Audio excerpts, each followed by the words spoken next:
Hello, viewers. Today is Saturday, October 26, 2024. I'm here to share my thoughts and opinions on the US presidential elections 2024. Today, I'm going to go back to the early voting data in the state of Georgia. You might ask why Georgia again, based on the data that we have gotten on early voting so far. Georgia looks like it's turning out to be a very interesting race. There are a lot of interesting figures that we can glean from the early voting in the state of Georgia. And also it looks like it could potentially play a very pivotal role on who becomes the president of the United States after the election. So based on those parameters, I am going to revisit the state of Georgia. We have got more than 1 week worth of data in terms of early voting in that state. And I'm going to, since there are so much of information that we can glean from that, I'm going to do this in 2 episodes. So I'm going to do the first episode today, and I will do another episode tomorrow. And so before I talk too much about the second episode, I just want to inform you guys that there are a lot of interesting things that you can see on the second episode, which is going to actually concentrate on the county-wise early voting data and the trends on each one of those counties. So I think it's going to be very interesting episodes for today and tomorrow. And without further delay, I would like to go to the presentation. Okay, there we go. So let's look at the data here. In terms of early voting, so far around 2.75 million people have turned out to vote out of the 7.2 million active registered voters. State of Georgia has got registered voters who are both active and inactive, but this particular number is active registered voters. It doesn't count the inactive registered voters. So there are close to 7.2 million active registered voters, out of which 2.75 million had voted already. And the breakup of that in terms of absentee ballots and the early voting in person is the ballots requested is close to 334,000, and they issued 330,146 ballots, out of which 168,932 have been returned. That's like 51.17% of the ballots that were issued. And then the county has accepted 168,031 ballots. That's 50.90% of the ballots that were issued. Then if you count the ballots accepted and through the in-person, and then you add this ballot accepted column from the absentee ballots, we are looking at 2.75 million voters, early votes so far. So that's a very huge number.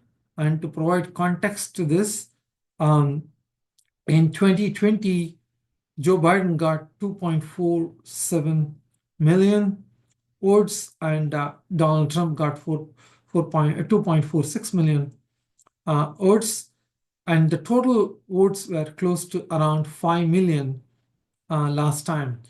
So based on that, if you really calculate the current turnout based on the 2020 turnout, already around 55% of the 2020 turnout have come out and voted this time. So we just had a little over a week of early voting, and we have gotten close to around 56% of the turnout that showed up on 2020. So this shows that the voter enthusiasm is very, very high in the state of Georgia, and there are still people registering. So this number is actually increasing by the day. I just was looking at it.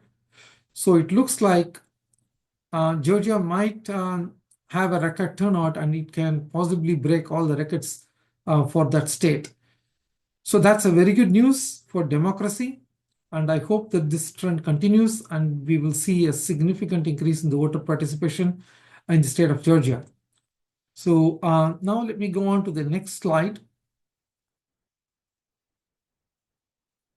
So here, if you look at it, based on the early voting in terms of the gender, 55% of the early voters are female voters and 44% is male voters.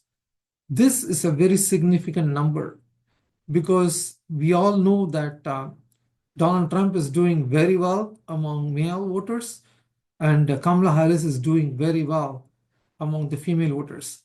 So if this breakup continues where there is close to 11 points difference between male and female voters in favor of the female voters, that bodes well for Kamala Harris on the surface of it. But there are still some data that we need to dig deep into, which I will go into detail on the next episode tomorrow. But nevertheless, if you really look at it, if you're a Democratic strategist or a Democratic operative, you are going to say, wow, this is a very good number. And if you are a Republican strategist, you should be worried about this 44.1%. So the voter composition as of today, and all these numbers are as of today, Saturday, October 26th at 4 p.m. USA Eastern Time. And it's all coming from the official Georgia Secretary of State website. So the Republican operatives will be slightly worried about this number. They would like to get this closer to 49, 50, 48, something like that, because they don't want to go below 45. So that's one number that you need to keep an eye out of. And then let's look at the early turnout, voter turnout by race. White people are actually 58.03%. Black is 25.22%. Hispanic is 2.4%. Asian is 2.28%. American Indian is 0.4%. And other unknown is 8.8%. But then you look at the participation rate. By participation rate, what I mean is there are totally 3.7 million white voters in the state of Georgia, out of which 1.6 million has voted already.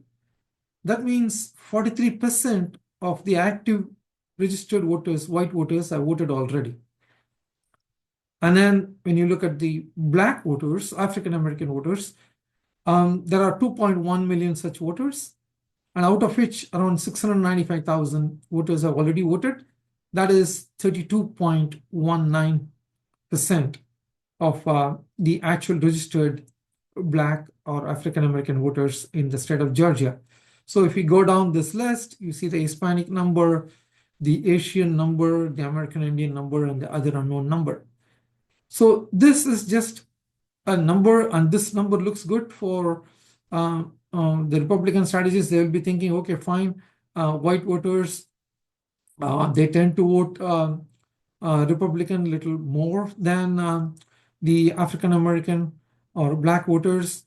So they should be happy with this number. But if we go drill down further and find out exactly what percentage of female voters are part of this 1.6 million. Look at this.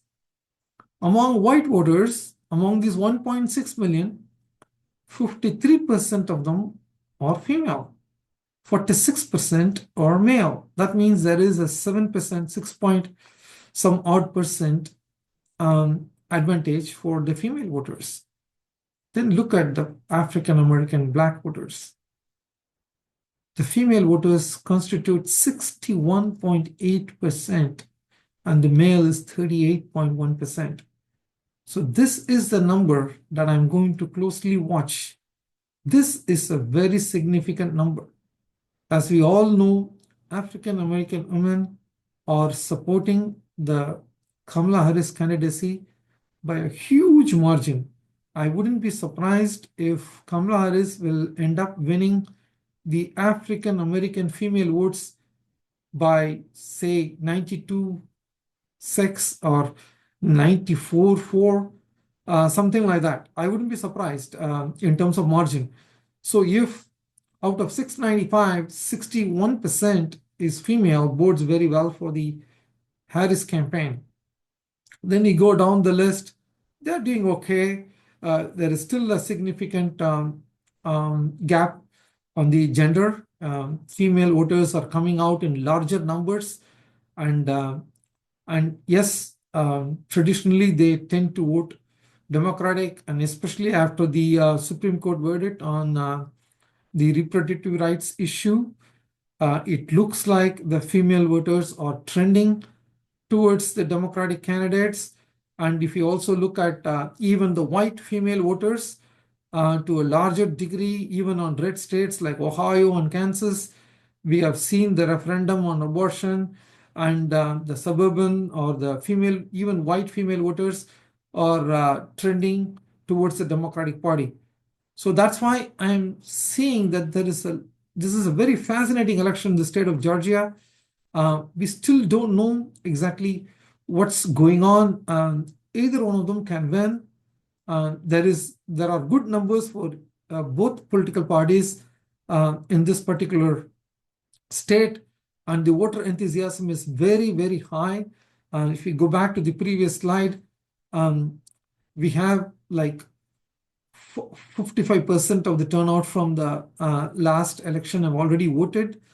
We still have little over a week of early voting to go, and I wouldn't be surprised if this hits 70% before the polling even opens on November 5th. So if this hits 75% by then we are looking at a significant voter turnout. And so that's why I think that there is a lot of enthusiasm, lot of internal data that this campaign can look at.